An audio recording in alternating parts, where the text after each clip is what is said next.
চোখ ধাঁধানো এই বল দিয়ে 2026 ফিফা বিশ্বকাপে খেলবেন Messi, Emi Martinez, Mac Allister, Vinicius Junior, Neymar, Mbappe, Ousmane Dembele, Jude Bellingham সহ তামাম ফুটবল জগতের তারকারা। ট্রায়ান্ডো নামক বলটি বানিয়েছে বিশ্ববিখ্যাত ক্রীড়া সামগ্রী প্রস্তুতকারক প্রতিষ্ঠান অ্যাডিডাস। 1970 সাল থেকে এ নিয়ে টানা 15 বারের মতো ফিফা বিশ্বকাপের অফিসিয়াল বল সরবরাহ করছে এই জার্মান স্পোর্টস ওয়্যার ব্র্যান্ড। ট্রায়ান্ডোতে ব্যবহার করা হয়েছে কানেক্টেড বল সহ ফুটবল ইতিহাসের সবচেয়ে আধুনিক সব প্রযুক্তি। খেলার মাঠে VAR ব্যবস্থাপনার দায়িত্বে থাকা ব্যক্তিদের রিয়েল টাইম তথ্য দেবে বলের ভেতরে থাকা 500 হার্জ সেন্সর। ফলে দ্রুততম সময় ধরা পড়বে অফসাইড, হ্যান্ডবল বা ফাউলের মতো বিতর্কিত পরিস্থিতিও চিহ্নিত করা যাবে সহজেই। বলকে স্থির এবং টেকসই করতে এতে যুক্ত করা হয়েছে 4 প্যানেল নকশা। উপরিভাগের গভীর খাঁজ ওড়ার সময় বলকে আরও স্থিতিশীল রাখবে। এবার যেহেতু 16টি ভিন্ন ভিন্ন ভেন্যুতে খেলা হবে, সেজন্য ভেজা বা আর্দ্র পরিবেশে ভালো গ্রিপ পাওয়ার জন্য ব্যবহার করা হয়েছে খোদাই করা প্রতীক। ট্রাই ও ওন্ডা শব্দ দুটিকে একত্রিত করে ট্রায়োন্ডা নামটি দেওয়া হয়েছে। ট্রাই মানে 3 আর ওন্ডা মানে ঢেউ।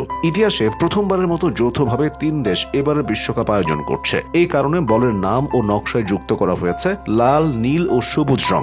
বলের নকশায় দেশ 3টির জাতীয় প্রতীকও আছে, যুক্তরাষ্ট্রের তারকা, কানাডার ম্যাপল পাতা এবং মেক্সিকোর ইগল। বলের উপর এসব প্রতীক গ্রাফিক্স আকারে ও খোদাই করা হয়েছে। ত্রিভুজ আকার দেওয়া হয়েছে 3 দেশের ঐক্য বোঝাতে। স্বাভাবিকভাবেই বলে রয়েছে বিশ্বকাপের লোগো, আছে সোনালী রঙের ছোঁয়া, যার মাধ্যমে বিশ্বকাপ ট্রফির প্রতি সম্মান প্রদর্শন করা হয়েছে। পাশাপাশি মনে করিয়ে দেওয়া হয়েছে ফুটবলের সর্ববৃহৎ মঞ্চের জন্যই প্রস্তুত করা হয়েছে এই বল। সম্প্রতি নিউ ইয়র্কের ব্রুকলিন ব্রিজ পার্কে জমকালো আয়োজনে 2026 বিশ্বকাপের অফিসিয়াল ম্যাচ বল উন্মোচন করে ফুটবলের সর্বোচ্চ নিয়ন্ত্রক সংস্থা ফিফা। অনুষ্ঠানে উপস্থিত ছিলেন 5 বিশ্বকাপ জয়ী জার্মানির ইয়র্গেন ক্লেন্সম্যান, ব্রাজিলের কাফু, ইতালির আলেজান্দ্রো দেল পিয়েরে, স্পেনের জাভি হার্নান্দেজ ও ফ্রান্সের জিনেদিন জিদান। তাদের সবার হাতেই ছিল একটি করে ফুটবল। যিনি যে বছর বিশ্বকাপ জিতেছিলেন